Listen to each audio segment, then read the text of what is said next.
नमस्कार। आज हम एक बहुत ही दिलचस्प किताब के एक खास हिस्से पर बात करने वाले हैं। जी। यह है environment not motivation shapes habits और इसका छठा अध्याय। हाँ, और ये अध्याय एक बहुत ही आप कह सकते हैं बुनियादी, लेकिन अक्सर हम जिसे नजरअंदाज कर देते हैं उस विचार पर जोर देता है। कौन सा विचार? कि हमारी आदतें जो हैं वो असल में हमारी अंदरूनी इच्छा शक्ति या प्रेरणा से कहीं ज्यादा हमारे बाहरी माहौल से तय होती हैं, हमारे आसपास की दुनिया से। ये सुनने में थोड़ा अजीब लग सकता है, क्योंकि हम तो हमेशा यही सोचते हैं कि भाई आदत बदलनी है तो विल पावर चाहिए, है ना? बिल्कुल, यही आम सोच है। तो आज की इस चर्चा का मकसद यही समझना है कि सिर्फ इच्छा शक्ति के भरोसे रहने की बजाय हम अपने माहौल को कैसे बदल सकते हैं। हाँ, ताकि अच्छी आदतें आसानी से बने और बुरी आदतें वो छूट जाएं। सही। कभी ना कभी तो सबके साथ ऐसा हुआ होगा कि पक्का इरादा किया कोई आदत बदलनी है, पर कुछ दिन बाद वो जोश ठंडा पड़ गया। हाँ, ये तो बहुत ही आम अनुभव है। और ये अध्याय यही कहता है कि शायद प्रॉब्लम हमारे अंदर नहीं है, हो सकता है प्रॉब्लम हमारे चारों ओर के माहौल में हो। तो इस विचार को थोड़ा और खोलते हैं। स्रोत कहता है कि हमारा माहौल एक अनदेखे हाथ की तरह काम करता है। अनदेखा हाथ। हाँ, जो चुपचाप हमारी आदतों को दिशा देता रहता है। इसे व्यवहार का साइलेंट आर्किटेक्ट भी कहा गया है। ये काफी पावरफुल शब्द है। हाँ, ये साइलेंट आर्किटेक्ट वाली बात बहुत सही है, क्योंकि माहौल हमें लगातार छोटे छोटे संकेत देता रहता है, सटल क्यूज। अच्छा। और उनका हम पर असर होता है, भले ही हम उन पर ध्यान न दें।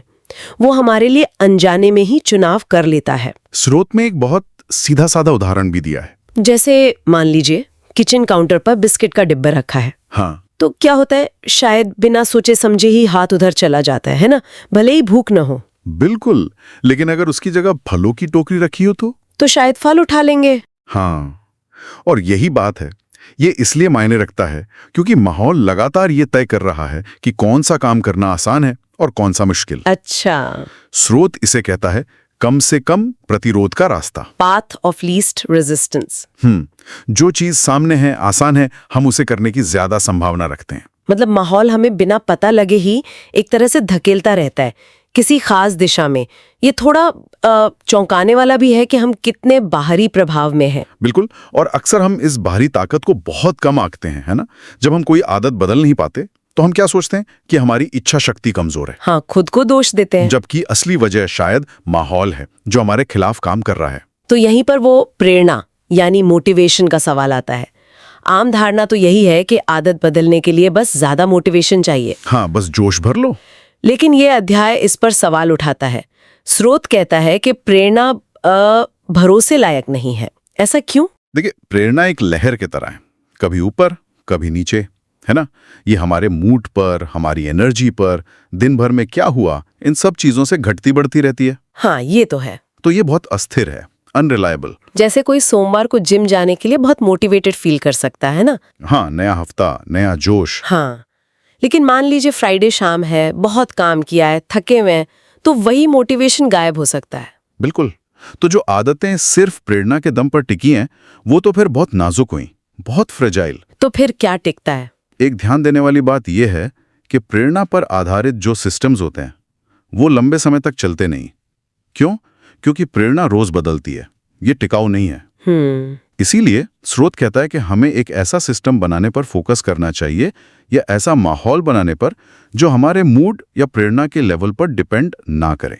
अच्छा, सिस्टम या माहौल। हाँ, माहौल वो स्थिरता देता है, वो कंसिस्टेंसी देता है जो प्रेरणा कभी नहीं दे सकती, क्योंकि माहौल तो वो तो रोज कमोबेश वैसा ही रहता है ना? हाँ, ये बात तो सही है।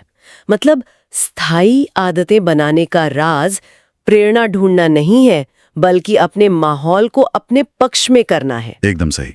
हमें ऐसा माहौल डिजाइन करना है जो सही काम को आसान बना दे और गलत काम को मुश्किल, चाहे उस दिन हमारा मोटिवेशन लेवल कुछ भी क्यों ना हो। तो फिर सवाल यह है कि हम ये करें कैसे?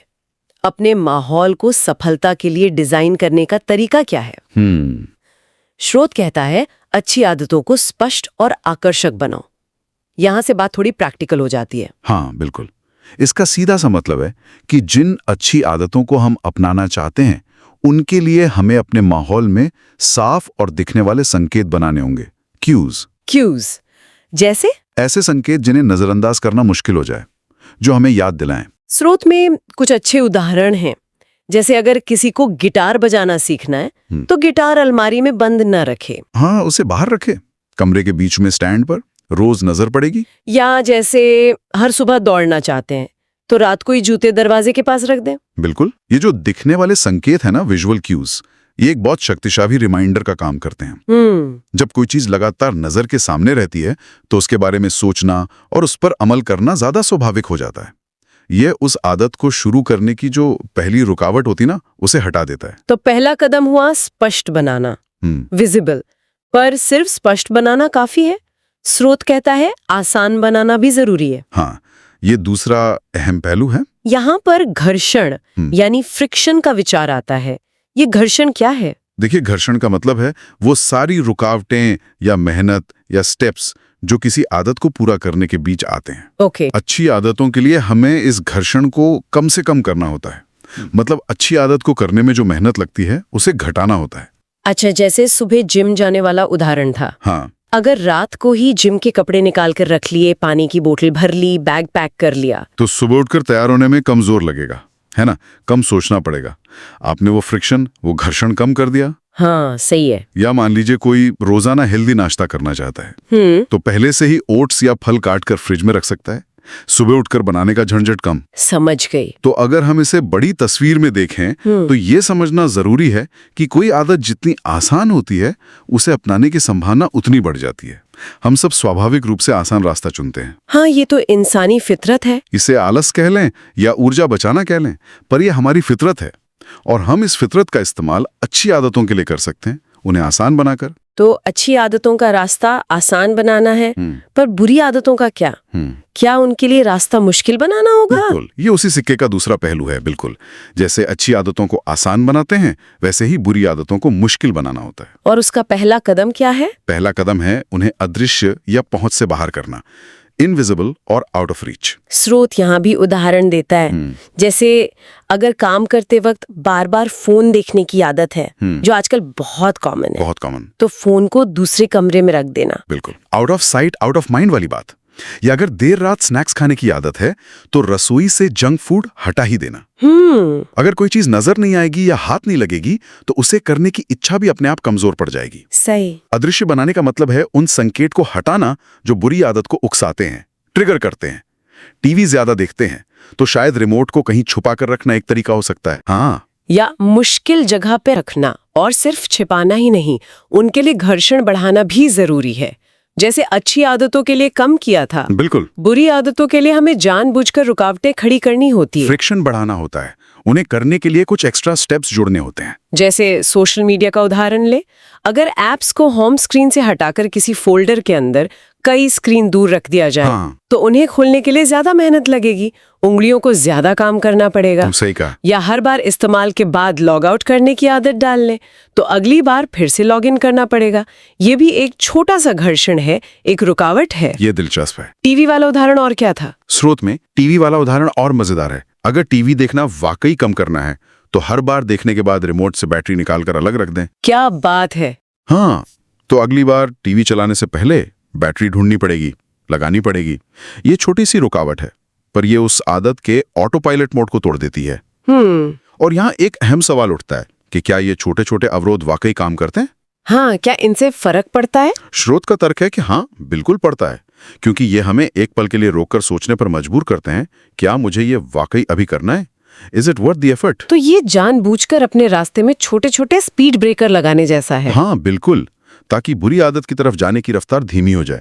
और ये इच्छा शक्ति पर निर्भर रहने से कई ज्यादा कारगर रणनीति है। आप माहौल को ही अपने लक्ष्य के खिलाफ काम करने से रोक रहे हैं। ये सब सुनकर लगता है कि ये छोटे छोटे बदलाव भी कितने शक्तिशाली हो सकते हैं। शायद हम अक्सर बड़े क्रांतिकारी बदलावों के पीछे भागते हैं। हाँ, और इन छोटी चीजों को नजरअंदाज कर देते हैं। सही। और यही इस अध्ययन के सबसे महत्वपूर्ण संदेशों में से एक है। माहौल में किए गए छोटे, लगभग मामूली लगने वाले समायोजन भी समय के साथ बड़े नतीजे दे सकते हैं। ये वो संचयी प्रभाव है, कंपाउंडिंग इफेक्ट। Compound effect. छोटे बदलाव वक्त के साथ जुड़कर बड़ा असर डालते हैं। जैसे रोज एक सेब खाने की आदत डालनी है, बस किचन काउंटर पर सेब की टोकरी रख देना, ये बहुत छोटा बदलाव है। हाँ, बिल्कुल छोटा सा। पर रोज नजर पड़ने से और हाथ की पहुंच में होने से उस आदत के बनने की संभावना कई गुना बढ़ जाती है, बिना ज्यादा सोचे समझे। हाँ, और इसका मतलब है कि संकेतों, चूज, दृश्यता, विजिबिलिटी और पहुंच, एक्सेसिबिलिटी में मामूली फेरबदल करके हम अपनी इच्छा शक्ति पर ज्यादा जोर डाले बिना ही अच्छे व्यवहार को लगभग स्वचालित कर सकते हैं, ऑटोमेट कर सकते हैं। अच्छा, ऑटोमेट। हाँ, और ये सिर्फ विल पावर के भरोसे रहने से कहीं ज्यादा टिकाऊ तरीका है। हमें रोज खुद को मोटिवेट करने की जरूरत नहीं पड़ती, अगर माहौल ही हमें सही दिशा में ले जा रहा हो तो इसका निचोड़ क्या है? अगर हम इस पूरी चर्चा को समेटें तो मुख्य बातें क्या निकल कर आती हैं, टेकअवेज? पहली और सबसे अहम बात, जैसा हमने कहा, प्रेरणा भरोसेमंद नहीं है, वो आती जाती रहती है। माहौल ज्यादा स्थिर है और ज्यादा शक्तिशाली भी। ठीक है। दूसरी, अच्छी आदतें अपनानी है, उन्हें अपने माहौल में स्पष्ट और आसान बनाइए। Make it obvious, make it easy. और बुरी आदतें छोड़नी है तो उन्हें अदृश्य, इनविजिबल और मुश्किल बनाइए। Make it invisible, make it difficult. सही। और चौथी बात जो अक्सर हम भूल जाते हैं, माहौल में छोटे छोटे बदलाव भी लंबे समय में बहुत बड़े नतीजे दे सकते हैं। तो शुरुआत छोटी करने से घबराना नहीं है। अंततः ये अध्याय हमें सिखाता है कि सिर्फ आत्मनियंत्रण या अनुशासन पर जोर देने की बजाय हमें एक स्मार्ट डिजाइनर बनने की जरूरत है, अपने माहौल का डिजाइनर। ये वाकई सोचने का एक नया तरीका है। आदतों को अपनी इच्छा शक्ति की परीक्षा समझने की बजाय उन्हें अपने माहौल के डिजाइन की समस्या समझना। बिल्कुल। इसे अमल में लाने के लिए कोई व्यावहारिक तरीका, कोई टिप है? हाँ, स्रोत एक बहुत ठोस कदम सुझाता है, अपने माहौल का हैबिट ऑडिट करना। हैबिट ऑडिट, ये क्या होता है? ये एक तरह का जायजा है। आप अपने आसपास देखते हैं और ये समझने की कोशिश करते हैं कि आपका मौजूदा माहौल आपकी आदतों पर कैसे असर डाल रहा है। अच्छा, ये कैसे किया जाता है? कोई चेकलिस्ट है? कोई बहुत जटिल चेकलिस्ट नहीं है, बस खुद से कुछ सरल सवाल पूछने हैं। जैसे पहला, मेरे रोजमर्रा के माहौल में, घर में, ऑफिस में, मेरे फोन में ऐसी कौन सी चीजें या संकेत हैं जो मेरी अच्छी आदतों को बढ़ावा देते हैं, उन्हें पहचानें। ठीक है। और दूसरा, ऐसे कौन से संकेत हैं जो मेरी बुरी आदतों को उकसाते हैं? कौन सी चीजें देखकर या सुनकर मुझे वो काम करने का मन करता है जो मैं छोड़ना चाहती हूँ। ये तो काफी आत्मविश्लेषण वाला काम है। हाँ, थोड़ा ध्यान देना पड़ता है। फिर तीसरा सवाल, मैं अच्छी आदतों के संकेतों को और ज्यादा स्पष्ट और आसान कैसे बना सकती हूँ? अच्छा, मतलब एक्शन प्लान। जी। जैसे पानी की बोतल हमेशा डेस्क पर रखना। बिल्कुल। और चौथा सवाल, मैं बुरी आदतों के संकेतों को कैसे छिपा सकती हूँ या उन्हें मुश्किल बना सकती हूँ? जैसे फोन के नोटिफिकेशन बंद करना या जंक फूड न खरीदना। एग्जैक्टली। तो ये अपने आसपास की चीजों को ध्यान से देखना है और सोचना है कि वो हमें किस तरफ धकेल रही हैं, और फिर उन्हें अपनी मर्जी के मुताबिक बदलना है। ये ऑडिट वाकई मददगार लग रहा है। हाँ, ये हमें जागरूक बनाता है और फिर व्यवहारिक कदम उठाने में मदद करता है। इससे हम अपने माहौल को अपने लक्ष्यों के साथ अलाइन कर सकते हैं, ताकि माहौल हमारे लिए काम करे, हमारे खिलाफ नहीं। आज की इस चर्चा से ये बिल्कुल साफ हो गया कि आदतें बदलने का खेल सिर्फ अंदरूनी संकल्प का नहीं है, बल्कि बाहरी दुनिया को समझदारी से व्यवस्थित करने का भी है। हाँ, और मुझे लगता है ये एक ज्यादा उम्मीद जगाने वाला नजरिया है ना? क्योंकि अपनी इच्छा शक्ति को बढ़ाना शायद मुश्किल लगे, लेकिन अपने आसपास की एक दो चीजों को बदलना वो ज्यादा संभव लगता है, ज्यादा करने लायक लगता है। तो अंत में हमारे सुनने वालों के लिए एक सवाल छोड़ जाते हैं सोचने के लिए। हाँ, बिल्कुल। जरा सोचिए, वो एक सबसे मुश्किल आदत कौन सी है जिसे आप बदलना चाहते हैं?